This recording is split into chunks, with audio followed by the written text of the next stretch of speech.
페이지 168페이지 콘크리트 성질 부분에 대해서 보도록 하겠습니다.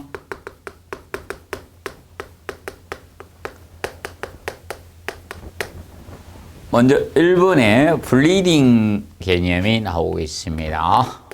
블리딩. 자, 블리딩은 우리나라 말로 하면 수분 상승 현상이라고 보시면 되겠습니다. 수분 상승 현상. 자, 블리딩 개념은 자, 콘크리트 비볐을 때 너무 묽은 비빔을 하게 됩니다. 그래서 물을 너무 많이 넣고 비볐기 때문에 응결이 되기 전에 자, 이렇게 층강 깔아 앉습니다. 이 굵은 골재라든지 묵은 것들은 층강 깔아 앉으면서 자, 뭐가 생기는가 하면 이 재료 분리가 발생이 되면서 상승합니다. 이때 표면으로, 콘크리트 표면으로 이 물하고 이물질이 불순 미세물 이물질들이 자, 상승하게 됩니다. 상승하는 현상이 이것은 상승하고 자, 묵은 것들은 깔아앉는 거예요. 뭐 골재라든지 시멘트 입자 중에 큰 것들, 이 묵은 것들은 층강하고요. 이런 것들이 상승하는 현상을 블리딩이라고 칭합니다. 이때 블리딩에 의해서 위에 부분에 자, 나중에 물하고 올라왔는데 이것이 물이 증발되고 이 이물질이 하얗게 백색 이물질이 남게 되는데 이 백색 이물질을 레이턴스라고 합니다. 레이턴스. 얘를 레이턴스라고 칭하고요. 여기 2번의 레이턴스고요. 자, 그러면 블리딩은 왜 발생이 되는가? 원인적인 측면을 살펴보도록 하겠습니다. 원인은 가장 큰 원인은 사실 과다한 물의 사용으로 발생합니다. 과다한 물의 사용 개념이 된다라고 보시면 됩니다. 과다한 물의 사용. 결과적으로 물 시멘트 비가 지나치게 크다는 겁니다. 물 결합 제비가 물 시멘트에 크거나 또는 슬럼프 값이 크다는 거겠죠. 슬럼프 값이 클 때 생긴다라고 보시면 됩니다. 결과적으로 물을 많이 사용했다는 것은 댐 비빔보다는 묽은 비빔이라는 거죠. 콘크리트의 묽은 비빔을 했을 때 이 블리딩은 발생한다라고 보시면 되겠습니다. 자, 그리고 이 부적합한 이런 골재 사용 시 이물질이 많이 포함된 골재 같은 거나 이런 걸 사용했을 때 이 블리딩 현상이 발생한다라고 보시면 되겠습니다. 그럼 이 블리딩은 개념상 이 블리딩을 찾는 유형이 한번 기출이 되었었습니다. 그러면 이 블리딩의 그 영양적인 측면 간단히 살펴보시고요. 절근과 부착 강도가 저하됩니다. 자, 왜 부착 강도가 저하되는가 하면 지금 현재 재료 분리가 발생이 됐고요. 재료 분리가 발생이 됐습니다. 자갈은 자갈대로, 모래는 모래대로, 시멘트는 시멘트로 분리되어 있는 상태이기 때문에 부착력은 떨어질 수밖에 없죠. 그리고 2번에 블리딩 속도보다 이 수분 상승하는 속도보다 표면 증발이 빠르면 균열이 생기는데 그 균열, 건조 수축이 한 균열은 자, 이렇게 생깁니다. 블리딩 현상에서 생기는 건조 수축 균열 개념은 자, 슬래브가 있을 때 이 균열은 양방향으로 이렇게 닫혀집니다. 그래서 바닥판 같은데 이렇게 바둑판 모양 형태로 균열이 가면 이것은 바로 블리딩 현상에서 생기는 균열이라고 보시면 되겠습니다. 그래서 균열이 양방향으로 바둑판 모양으로 발생하는 균열이 블리딩에 의해서 생기는 균열이 됩니다. 왜냐하면 재료 분리가 생겼기 때문에 표면에는 시멘트 중에서도 입자가 가장 고운 시멘트만 있기 때문에 양방향으로 다 째집니다. 자, 그래서 여러분들이 보통 논바닥이라든지 강바닥, 하천바닥과 같은 이 진흙과 같은 아주 고운 입자가 위에 퇴적물이 있기 때문에 갈라지게 되면 양방향으로 다 째지거든요. 그거와 같은 균열 형상으로 생기는 게 건조 수축 균열입니다. 그리고 세 번째, 이어치기 시 접착 강도가 떨어질 수밖에 없죠. 이거는 바로 레이턴스 때문에 그런 겁니다. 이물질 때문에. 그래서 이 레이턴스를 제거한 후에 콘크리트 이어치기를 해 주셔야 됩니다.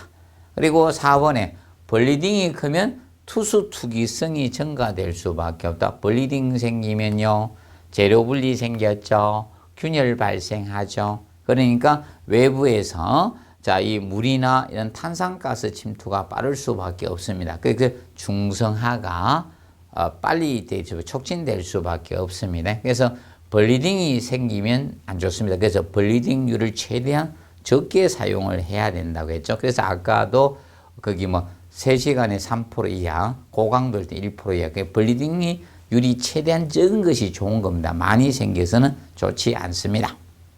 자, 그럼 블리딩이 이제 대책은 원인의 반대 개념으로 가주시면 되는 겁니다.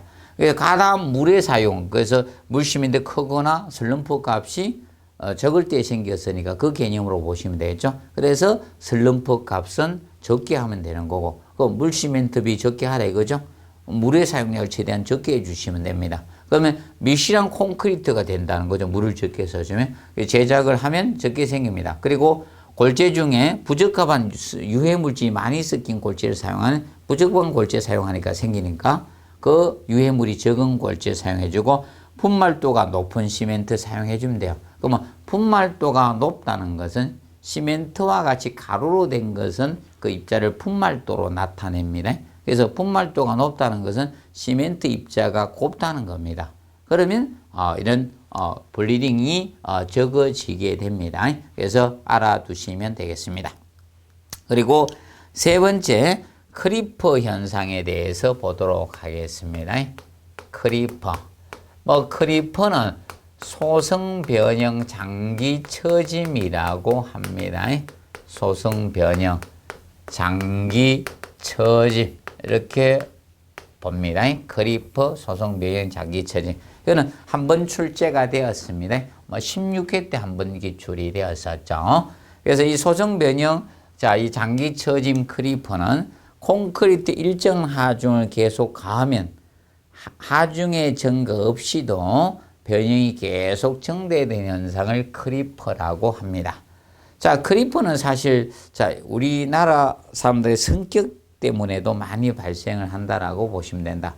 빨리빨리 문화 때문에 콘크리트가 충분한 강도가 확보된 상태에서 위에 작업을 해야 되는데 바쁘다 보니까 1층 콘크리트 탓을 하고 나서 2층 할 때 좀 며칠 있다가 또 2층 작업 뚝딱뚝딱 합니다. 그럼 하중을 가요. 강도가 나오지 않은 상태에서 하중을 지속적으로 가니까 변형이 계속 늘어날 수밖에 없는 것이 바로 크리퍼, 소성 변형 장기 처짐이라고 보시면 된다. 그래서 이거는 잘 이해가 안 되는 분들은 우리가 책꽂이로 생각하시면 된다.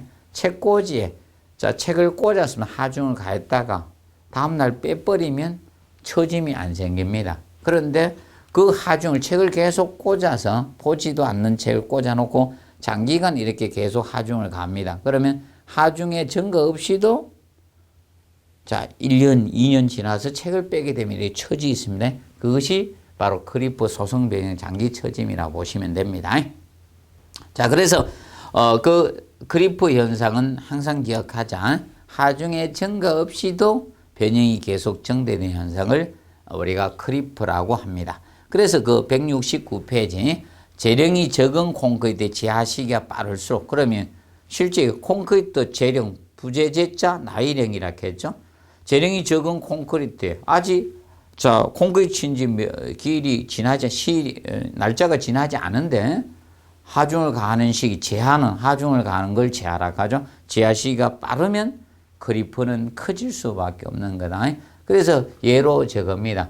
옛날에 지금 90대에 있는 할머니들이 꼬부랑 할머니들이 많죠. 넘는 분들이. 그 이유가 그때 당시 사시는 분들은 산후 후에 산후조리를 없이 바로 일하시고 본인이 똥걸레 빨고 이러다 보니까 이 크리프 현상이 많은 거죠. 예, 그래서 이 일반적 일정 기간이 뭐 산후조리 21일 갖추는 이런 보양 기간이 있어야 되는데 그런 게 없이 바로 했기 때문에 그런 문제가 생기는 거죠.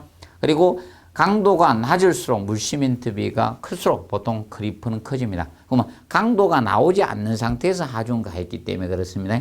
그래서 어느 정도 강도가 나온 상태에서 하중가하면 가는 게 없는데 강도가 나오지 않는 상태에서 하중을 가하니까 크리프는 커집니다. 그리고 물시멘트비가 커지면 강도가 떨어진다 했죠. 그래서 같이 가는 겁니다. 그리고 대기 습도가 적을수록 왜 그런가 하면 자, 이 콘크리트는 자, 이 개념입니다. 대기 중에 습기를 흡수해서 계속 수화작용해서 강도가 발생하는 겁니다. 그런데 주변에 습기가 적으면 그만큼 그 수화작용을 이렇게 해서 경화가 안 생기죠. 강도가 안 생긴다는 겁니다. 그래서 습도가 적을수록 그러면 건조가 높을수록 이 크리프는 커집니다. 그래서 사막지방 이런 데는 건조하죠. 그래서 보통 더 안전을 많이 두고 있습니다. 피복 두께 같은 걸. 그리고 양생이 나쁘면 크리프는 커집니다. 그래서 양생이 좋을수록 크리프는 줄어듭니다. 그래서 수분 양생을 많이 해줄수록 크리프는 줄어들 수밖에 없습니다. 그리고 제하 응력이 클수록 크리프는 커집니다. 그럼 쉽게 얘기하면 책꽂이 책을 한 권 꽂아 놓으면요 처짐은 잘 없습니다. 책을 많이 꽂아 놨기 때문에 크리프가 많이 발생하는 겁니다. 그리고 단면 치수가 적을 때 크리프가 커져요. 단면이 크게 되면 크리프는 줍니다. 그리고 온도가 높을 때, 자, 그래서 습도하고 온도는 반대로 항상 갑니다. 그래서 시설 개론에서 습도하고 온도는 반대로 간다는 것을 항상 기본을 잡아 두시기 바랍니다. 그리고 단위 시멘트량이 자, 많을 때 크리프는 커집니다. 단위 시멘트량이 많아지면 이꼬르 자, 단위 수량도 많아집니다. 물의 사용량도 많아집니다. 우리가 단위 시멘트량이라는 것은 이것이 단위 시멘트죠. 콘크리트 1세제곱미터 1세미 비빔할 때 자, 이 사용되는 시멘트의 양이래야죠. 사용되는 시멘트의 양이 단위 시멘트량입니다. 그렇기 때문에 자, 일반적으로 자, 그러면 항상 동일 물 시멘트비를 기준 잡기 때문에 그렇습니다. 그러면 단위 시멘트량 증가되면요. 그래서 단위 시멘트량이 증가된다는 것은 커진다는 것은 골재, 모래와 자갈의 사용량이 준다는 겁니다. 그럼 콘크리트 배합비가 콘크리트는 사실 자, 이 시멘트 대 모래 대 자갈의 배합비거든요. 골재의 배합비를 나타내는 거예요. 그러면 이때 시멘트가 많아지면 골재가 줄어야 되는 겁니다. 반대로 시멘트 양이 줄면 모래와 자갈의 양이 많이 는다는 것을 의미하고 있습니다. 그럼 시멘트 1일 때 모래 2, 자갈의 배합비가 4인 배합비가 있고요. 그 다음에 1대 3대 6인 배합비가 있다는 겁니다. 자, 그러면 시멘트 1 넣었을 때 모래와 자갈이 2, 4를 썼다. 그러면 골재가 6이 들어갔다는 거죠. 이거에 비해서. 근데 시멘트 1일 때 모래 자갈 이게 3이고 6이 됐습니다. 그러면 이거는 시멘트 1 쓸 때 골재가 9개 들어갔다는 거거든요. 그러면 결국 1 입방에다 비빌 때 자, 9개 들어간 거, 6개 들어간 것 중에 이게 시멘트가 많이 들어간 겁니다. 그래서 이걸 보통 부배합이라고 하고요. 부배합. 시멘트 양의 많은 배합. 이것이 빈배합 개념이 되는 겁니다. 빈배합. 이야기 알아두시고. 그리고 단위 시멘트량이 증가되면 왜 자, 물의 양도 많아지는가 하면 항상 보통 일반적으로 물 결합제비, 물 시멘트 비를 따졌을 때 물 결합제비 이 물 결합제비 또는 물 시멘트 비는 사실상 이거 있잖아요. 물의 중량에 대한 시멘트의 중량비였습니다. 시멘트의 중량의 비로 나타낸다. 이걸 백분율 한 것입니다. 그러면 자, 동일 물심에 항상 모든 조건은 동일 조건이어야 됩니다. 물결합제비 봅시다. 그러면 50%였다. 50%였다고 가정을 하자는 겁니다. 가정하자. 물시멘트의 50%다. 항상 동일 조건입니다. 그러면 시멘트량 증가하면요, 물도 따라서 증가되죠. 50% 되는 겁니다. 그러면 시멘트 220 썼다. 220 썼을 때 50% 되기 위해서는 물을 110을 써야 되거든요. 이게 물결합제비 50%. 그럼 시멘트량 증가해서 320 썼습니다. 그러면 물도 따라서 160을 써야 됩니다. 그래서 물결합제비 50%가 나오는 거예요. 그래서 단위 시멘트량 증가되면 물이 주는 건 아니에요. 단위 시멘트량 증가되면 물도 따라서 증가됩니다. 항상 모든 것은 동일 조건입니다. 시험도 동일 조건에서 시험 치지 조건을 다르게 해서 시험 치는 건 아니지 않습니까? 그래서 같이 간다라고 보시면 된다. 기억하시고, 그 다음에 건조수, 그래서 단위 시멘트 많을 때가 이제 크리프가 증가됩니다. 물을 많이 넣는다는 개념이니까 같이 가고, 그 다음에 거기에서 보시면 압축철근 보강 나오죠. 그래서 이 크리프를 줄이기 위해서 압축철근을 보통 넣어줍니다. 그래서 한국 사람의 특징이 성질이 급해서 빨리빨리 집을 지어야 됩니다.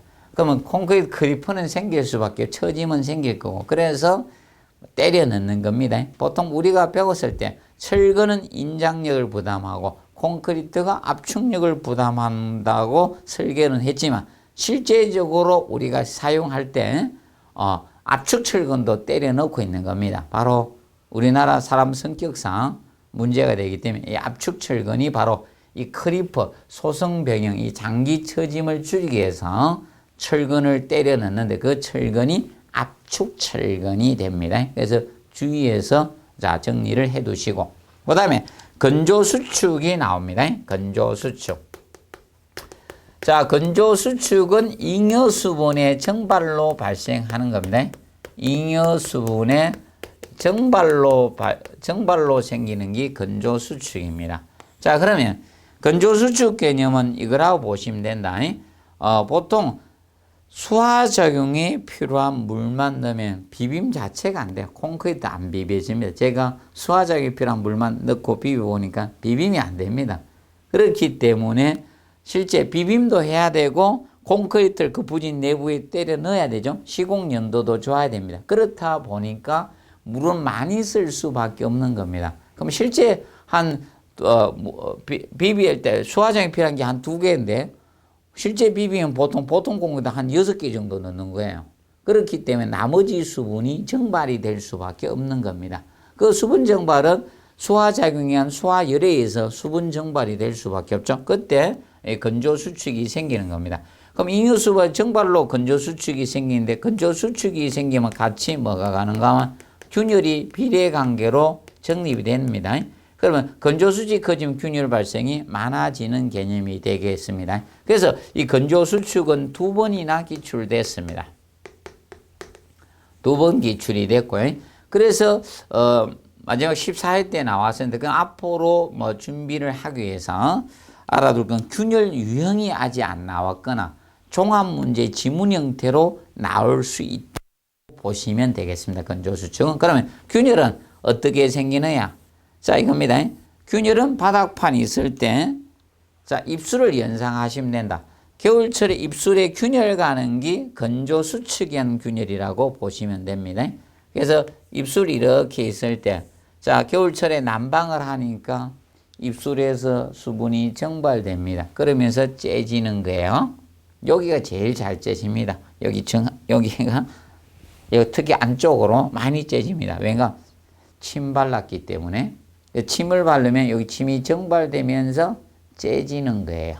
그래서 우리도 일반적으로 저도 괜히 수업하면서 한 번씩 침을 한 번씩 연습한다고 발랐다면 째지가 한동안 따가웠었는데 그 다음부터 다시 안 바르고 있는데, 그래서 이 방향 장변의 직각입니다. 그래서 이렇게 균열이 가는 거예요.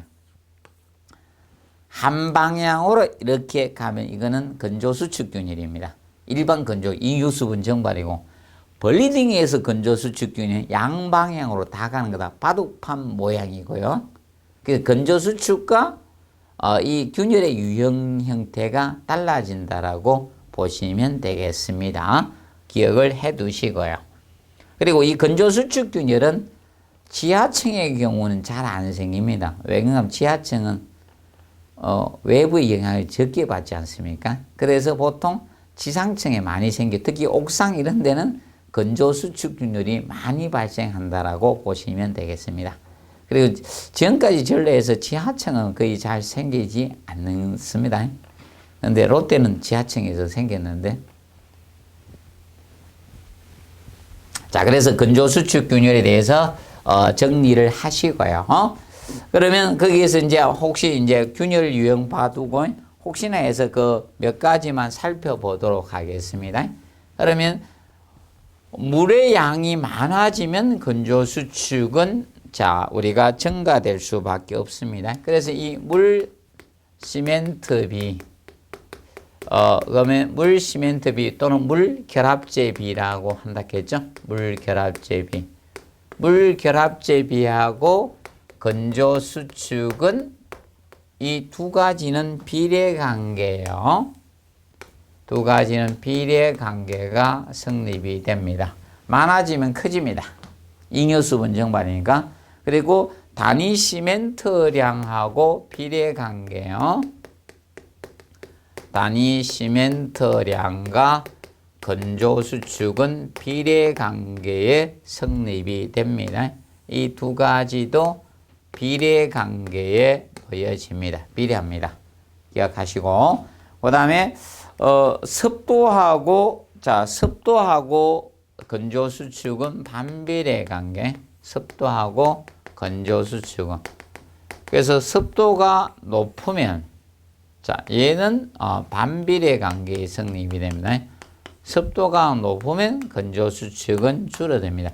그래서 겨울철에 입술이 째지는 이유도 건조하니까 째지는 거 아닙니까? 건조 수축에서 기억하시고, 그 다음에 거기에서 5번에 보면 모르타르가 나오는데, 모르타르 말고도 이제 그 모르타르가 콘크리트 2배 정도 건조 수축이 많이 일어난다는 거죠.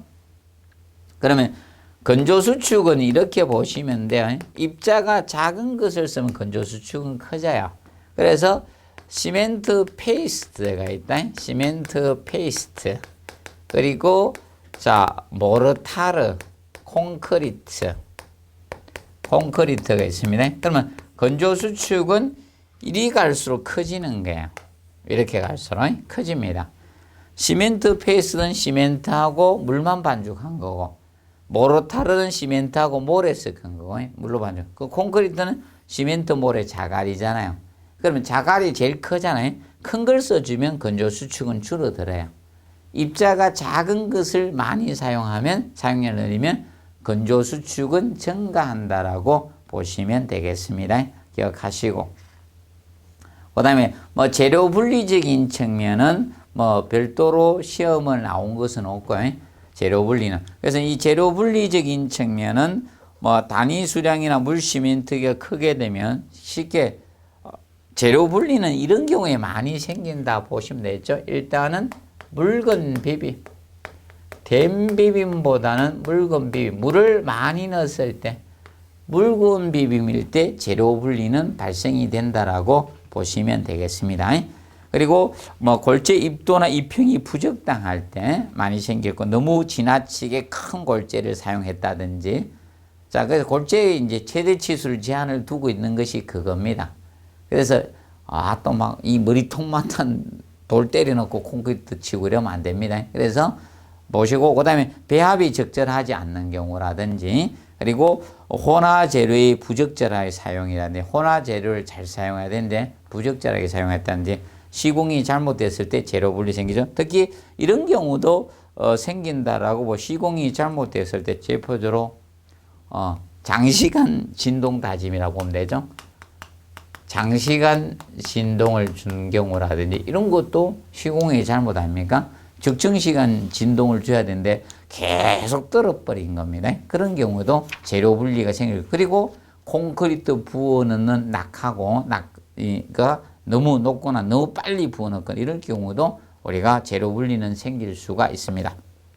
그리고 170페이지 굳지 않은 콘크리트 성질은 간략히만 알아두시고요. 이걸 열심히 외우실 필요는 없고요. 그래서 앞으로 혹시나 시험이 어려울 걸 대비해서 간략히 정도만 기억을 해 두시고, 워커빌리티 시공연도가 있고 컨시스턴시, 이 두 가지는 꼭 비교를 조금 해 놓으시기 바랍니다. 그래서 일반적으로 이 워커빌리티는 종합적 의미에서 시공의 용이성, 난이 정도, 작업의 난이도를 나타내는 콘크리트의 묽은 정도라 보시면 됩니다. 그럼 이거는 예를 들어서 물의 양이라든지 배합비라든지 온도나 습도, 공기량 모든 측면에서 이 작업의 용이성을 콘크리트 묽은 정도를 나타내는 것이 워커빌리티 개념이고, 근데 컨시스턴시는 물의 양의 다수에 따라, 그래서 단위 수량의 다소 많으냐 적으냐에 따라서 바로 나타나는 이 물기 정도를 우리가 컨시스턴시라고 칭합니다. 그래서 두 가지는 간략히 좀 비교해 두시고, 그 다음에 7번에 균열의 종류와 형태에 보시면 전단균열, 흰균열, 이 두 가지는 정확히 우리가 알아두도록 해 두세요. 그럼 전단균열과 흰균열은 이 두 가지 개념을 의미합니다. 자, 지금 예를 들어서 수평부재인 보가 있습니다. 기둥과 기둥을 연결하는 수평부재 보가 있습니다. 그럼 보를 갖다가 4등분해서 우리가 나타내게 되는데, 그러면 순수한 보, 보의 길이 이 안목치수, 여기에 보통 4분의 1을 우리가 나누어서 여기를 단부라고, 끝부분을 단부라 칭하고 센터 부분을 중앙부라고 칭합니다. 중앙부라고 해야 돼. 그래서 단부가 양쪽에 2개, 그래서 보통 같이 칭할 때 양단부란 용어를 쓰고 있습니다. 이렇게 됐을 때 여기에 균열이 단부에서 45도 방향으로 이렇게 균열이 가는 것, 이 균열을 우리가 전단균열이라고 칭합니다. 이 균열을 전단균열, 또 4인장 균열이라고도 하긴 하는데 전단균열이라고 합니다. 전단균열은 이 두 가지가 합성돼서 생기는 건데, 주된 힘은 전단력이고요.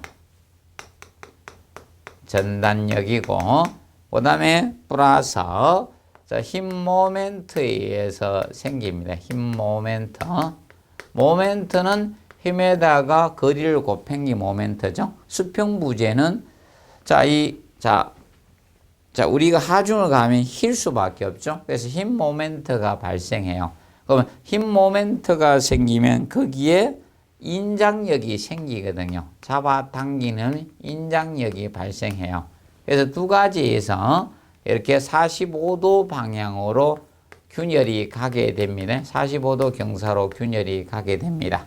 그래서 이걸 방지하기 위해서, 이 전단균열을 방지하기 위해서 우리가 무엇을 사용하는가? 방지 측면에서 전단 보강근을 사용해야 됩니다. 전단 보강근을 사용해서 우리가 방지를 하고 있습니다. 그 전단 보강근의 대표적인 철근이 전단 보강근을 사용을 합니다. 보강을 하는데 그것이 늑근 스트럭 개념이 됩니다. 늑근을 보통 사용하고 있고요. 그 다음에 여기 흰균열은 중앙센터입니다. 이 수직으로 균열 가는 것, 이것이 흰균열이 됩니다. 흰균열인데, 흰균열은 보통 이렇게 힘 모멘트가 발생합니다. 그래서 힘 모멘트에서 생기기 때문에 밑에 인장력이 작용이 돼요. 그래서 흰 균열은 흰 모멘트에서 발생이 되는 거예요. 흰 모멘트에서 바로 인장력 때문에 흰 균열이 발생을 합니다. 그래서 이거는 방지를 하기 위해서 자, 보통 주철근을 배근해야 되죠. 주철근. 보통 주근이라 하죠. 바로 축방향 철근이 됩니다. 축방향 철근. 축방향 철근이라고도 하고 이 축으로 가는 철근을 넣어줘서 방지할 수 있죠. 축방향 철근, 주근, 주철근이라고 칭합니다. 이걸 넣어서 방지할 수 있다. 그래서 자, 이 보의 중앙부에서 수직으로 가는 균열이 흰 균열이고 45도 방향으로 균열을 가는 것을 전단 균열이라고 합니다.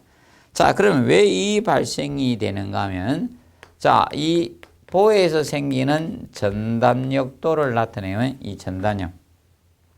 전단력은 이렇게 발생이 됩니다. 자, 보통 전단력 크기는 센터가 최소가 되고 이런 크기로 전단력이 생겨요. 기둥 가까이 갈수록 전단력이 커져요. 절단하면. 그래서 최소가 되는 게 센터예요. 중앙부가 최소가 됩니다. 자, 그런데 흰 모멘트도는 도자는 그림 도자입니다. 그림으로 나타낸 거고요. 자, 흰 모멘트는 자, 이런 형상으로 흰 모멘트가 발생이 됩니다. 부재에서 이렇게 발생이 됩니다. 이런 형상으로 흰 모멘트 크기가 발생이 됩니다. 그러면 제로가 되는 지점이 4분의 1 지점이 흰 모멘트는 제로가 되고 맥시멈이 되는 게 최대야. 그 다음에 이제 기둥 가까이 커집니다. 그렇다 보니까 일반적으로 자, 이거죠. 단부 쪽에서는 흰 모멘트도 크면서 전단력도 생겨요. 그럼 두 가지가 합성돼서 균열이 45도 방향으로 가고 근데 센터에서는 흰 모멘트만 최대가 되고 전단력은 제로예요. 그래서 수직으로 균열이 가게 됩니다. 이 두 가지 힘에 의해서. 그래서 간략히 여러분들이 비교해서 알아두시기 바랍니다.